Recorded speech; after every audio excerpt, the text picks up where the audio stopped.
എല്ലാ വിദ്യാർത്ഥികൾക്കും പുതിയൊരു വീഡിയോയിലേക്ക് സ്വാഗതം.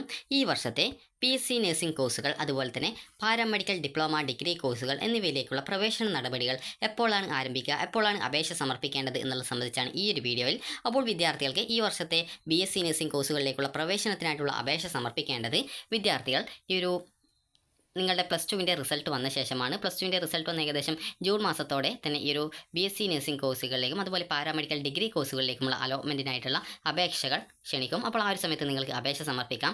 +2 ഫിസിക്സ്, കെമിസ്ട്രി അതുപോലെ തന്നെ ബയോളജി എന്നിവ പഠിച്ചവർക്കാണ് ഈ ഒരു അപേക്ഷ സമർപ്പിക്കാനായിട്ട് സാധിക്കുക.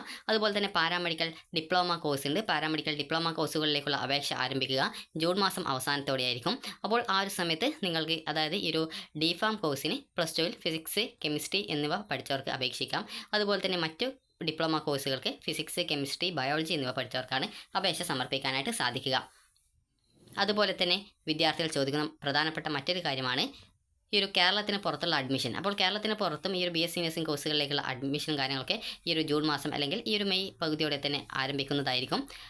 അപ്പോൾ അതുകൊണ്ട് തന്നെ നിങ്ങൾക്ക് കേരളത്തിന് പുറത്താണ് ഈ ഒരു കോഴ്സുകളൊക്കെ പഠിക്കണമെന്നുണ്ടെങ്കിൽ നിങ്ങൾ കൃത്യമായിട്ട് ആ ഒരു കാര്യങ്ങളും അതുപോലെ നിങ്ങൾ അഡ്മിഷൻ നേടാൻ ഉദ്ദേശിക്കുന്ന കോളേജ്, കോഴ്സുകൾ എന്നിവ ഈ ഒരു ഇന്ത്യൻ നഴ്സിംഗ് കൗൺസിലിൻ്റെ അപ്രൂവൽ ഉള്ളതാണോ എന്നുള്ളതും കൃത്യമായിട്ട് പരിശോധിക്കേണ്ടതാണ്. അതുപോലെ BSc നഴ്സിംഗ് കോഴ്സിൽ അഡ്മിഷൻ നേടുന്ന സമയത്ത് നിങ്ങൾ അഡ്മിഷൻ നേടുന്ന ആ ഒരു BSc നഴ്സിംഗ് കോളേജിന് അതായത് ഏതെങ്കിലും ഒരു ഹോസ്പിറ്റലിൻ്റെ കീഴിൽ വരുന്ന ഈ ഒരു കോളേജാണ്, നഴ്സിംഗ് കോളേജാണ് എന്നുള്ള കാര്യം പ്രത്യേകം ഉറപ്പുവരുത്തുക. കാരണം നിങ്ങൾക്ക് ഈ ഒരു പ്രാക്ടീസും കാര്യങ്ങളൊക്കെ കിട്ടണമെന്നുണ്ടെങ്കിൽ ഈ ഒരു ഏതെങ്കിലും ഒരു ഹോസ്പിറ്റലിൻ്റെ അണ്ടറിലുള്ള ഈ ഒരു നഴ്സിംഗ് കോളേജ് ആയിരിക്കണം. അപ്പോൾ ആ ഒരു കാര്യങ്ങളൊക്കെ നിങ്ങൾ കൃത്യമായിട്ട് അന്വേഷിക്കുക. അതുപോലെ തന്നെ നിങ്ങൾക്ക് ഈ ഒരു LBScenter.in എന്ന വെബ്സൈറ്റ് വഴിയും അപേക്ഷിക്കാം. അതല്ലെങ്കിൽ നിങ്ങൾക്ക് ഈ ഒരു പ്രൈവറ്റ് കോളേജുകളിലേക്കുള്ള അഡ്മിഷൻ ആണെങ്കിൽ അതായത് പ്രൈവറ്റ് കോളേജിലെ മാനേജ്മെൻറ്റ് സീറ്റിലേക്കുള്ള അഡ്മിഷനായിട്ട് PNCMAC.in എന്ന വെബ്സൈറ്റ് വഴിയും അതുപോലെ തന്നെ ക്രിസ്ത്യൻ മാനേജ്മെൻറ്റ് കോളേജുകൾക്ക് കീഴിൽ അതായത് കോളേജുകളിലേക്ക് ആ ഒരു കോളേജിലെ മാനേജ്മെൻറ്റ് സീറ്റുകളിലേക്കാണ് നിങ്ങൾക്ക് അഡ്മിഷൻ നേടാൻ ഉദ്ദേശിക്കുന്നതെങ്കിൽ നിങ്ങൾക്ക് AMCSFNCK.com എന്നുള്ള വെബ്സൈറ്റ് വഴിയും അപേക്ഷ സമർപ്പിക്കാവുന്നതാണ്. നിങ്ങൾക്ക് ഈ ഒരു കോളേജിൽ ഈ ഒരു BSc നഴ്സിംഗ് കോഴ്സ് പഠിക്കണമെങ്കിൽ നിങ്ങൾക്ക് ഗവൺമെൻറ് കോളേജ് ആണെങ്കിൽ ഏകദേശം 24,700 രൂപയോളമാണ് വാർഷിക ഫീസ് വരിക.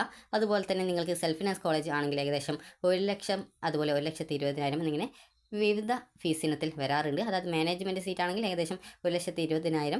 അതുപോലെ തന്നെ നിങ്ങൾക്ക് ഈ ഒരു LBS വെബ്സൈറ്റ് വഴിയാണ് അലോട്ട്മെൻറ്റ് കിട്ടുന്നതെങ്കിൽ ഏകദേശം 1 ലക്ഷം രൂപയ്ക്ക് അടുത്തൊക്കെയാണ് സാധാരണ ഒരു വർഷം വരുന്ന ഫീസ്. ഇതിനോടൊപ്പം എക്സ്ട്രാ ആയിട്ട് നിങ്ങൾക്ക് ഹോസ്റ്റൽ, ബുക്ക്, യൂണിഫോം എന്നിങ്ങനെയുള്ള വിവിധ ഫീസുകളും കാര്യങ്ങളൊക്കെ ഉണ്ടാകുന്നതാണ്.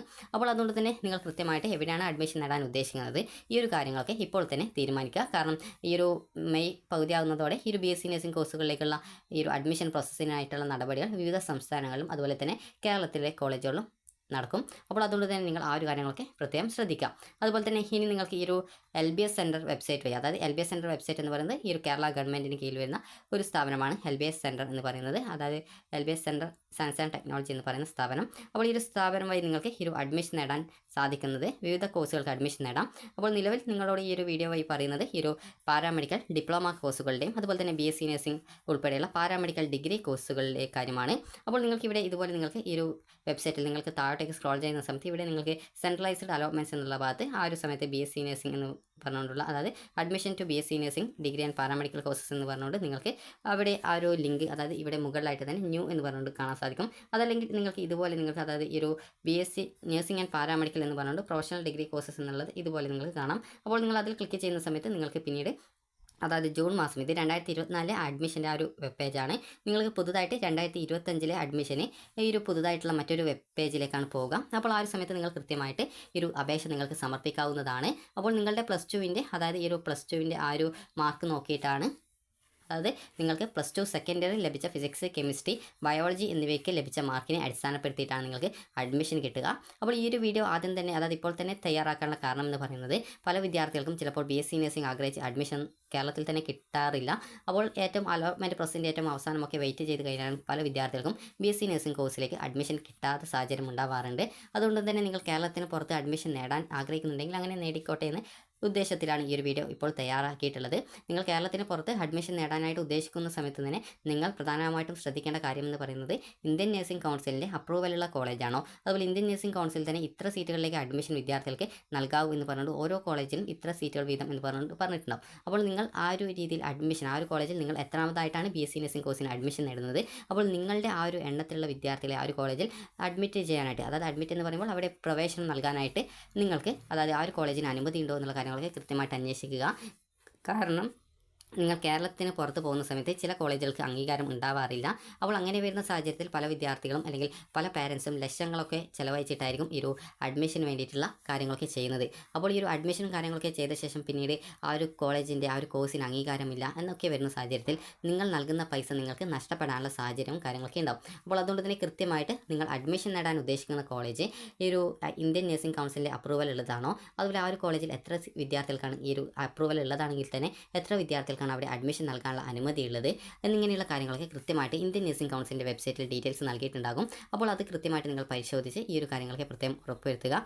കാരണം ഓരോ വർഷവും ഇന്ത്യൻ നഴ്സിംഗ് കൗൺസിൽ വിവിധ കോളേജുകളിലായിട്ട് അതാത് സംസ്ഥാനങ്ങളിലെ ഈ ഒരു നഴ്സിംഗ് കൗൺസിലുകളും ഈ ഒരു കോളേജുകൾ ഈ പരിശോധന നടത്തി ആ ഒരു കോളേജിൽ എത്രത്തോളം അടിസ്ഥാന സൗകര്യമുണ്ട്, അതുപോലെ എത്ര വിദ്യാർത്ഥികൾക്ക് അവിടെ അഡ്മിഷൻ ആയിട്ടുള്ള സൗകര്യമുണ്ട് എന്നിങ്ങനെയുള്ള കാര്യങ്ങളൊക്കെ വിലയിരുത്തിക്കൊണ്ട് ആ ഒരു കോളേജിന് ഇത്ര വിദ്യാർത്ഥികളെ അഡ്മിഷൻ നൽകുന്നതിനായിട്ട് അനുമതി നൽകും. അപ്പോൾ അതുകൊണ്ട് തന്നെ കൃത്യമായിട്ട് നിങ്ങൾ അഡ്മിഷൻ നേടാൻ ഉദ്ദേശിക്കുന്ന കോളേജുകളിൽ ഈ ഒരു രീതിയിൽ അപ്രൂവൽ ഉള്ളതാണ് എന്നുള്ളതെങ്കിലും കൃത്യമായിട്ട് ഉറപ്പുവരുത്തുക. അതുപോലെ തന്നെ ചില സംസ്ഥാനങ്ങളിൽ ഈ ഒരു നഴ്സിംഗിനായിട്ടുള്ള പ്രവേശന പരീക്ഷയും കാര്യങ്ങളൊക്കെ നടക്കാറുണ്ട്. അതുകൊണ്ട് തന്നെ നിങ്ങൾ അഡ്മിഷൻ നേടാൻ ഉദ്ദേശിക്കുന്ന ആ ഒരു സംസ്ഥാനത്ത് അതുമായി ബന്ധപ്പെട്ട് BSc നഴ്സിംഗ് കോഴ്സുകൾക്ക് വല്ല എക്സാംസോ അല്ലെങ്കിൽ മറ്റെന്തെങ്കിലും കാര്യങ്ങളോ ഉണ്ടോ എന്ന് പരിശോധിക്കുക. കാരണം കേരളത്തിൽ നിലവിൽ അല്ലെങ്കിൽ ഈ വർഷവും ഈ ഒരു പ്രവേശന പരീക്ഷയും കാര്യങ്ങളൊന്നും ഉണ്ടാവാനുള്ള സാധ്യതയൊന്നുമില്ല. അപ്പോൾ അതുകൊണ്ട് തന്നെ വിദ്യാർത്ഥികൾ ശ്രദ്ധിക്കേണ്ട കാര്യമെന്ന് പറയുന്നത് BSc നഴ്സിംഗ് കോഴ്സിലേക്ക് അഡ്മിഷനും അതുപോലെ തന്നെ മറ്റ് പാരാമെഡിക്കൽ ഡിഗ്രി കോഴ്സുകളിലേക്കുമുള്ള അഡ്മിഷൻ നേടാൻ ഉദ്ദേശിക്കുന്ന വിദ്യാർത്ഥികൾ ഏകദേശം മെയ് അവസാനത്തോടെ തന്നെ ഇതിൻ്റെ ഈ ഒരു അലോട്ട്മെൻറ്റ് പ്രോസസ്സിനായിട്ടുള്ള അപേക്ഷകളും കാര്യങ്ങളൊക്കെ വെബ്സൈറ്റിൽ വന്നിട്ടുണ്ടോ എന്നുള്ളത് പ്രത്യേകം പരിശോധിച്ച് ഉറപ്പുവരുത്തുക.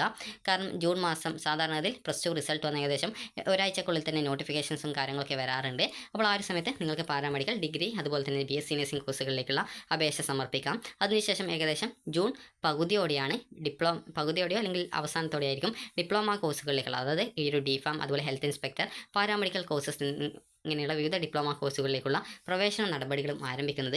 BSc നഴ്സിംഗിൻ്റെയും അതുപോലെ പാരാമെഡിക്കൽ ഡിഗ്രി കോഴ്സുകളിലേക്കുള്ള പ്രവേശനത്തിനും അതുപോലെ ഡിപ്ലോമ കോഴ്സുകളിലേക്കുള്ള പ്രവേശനത്തിനും 2 അപേക്ഷയാണ്.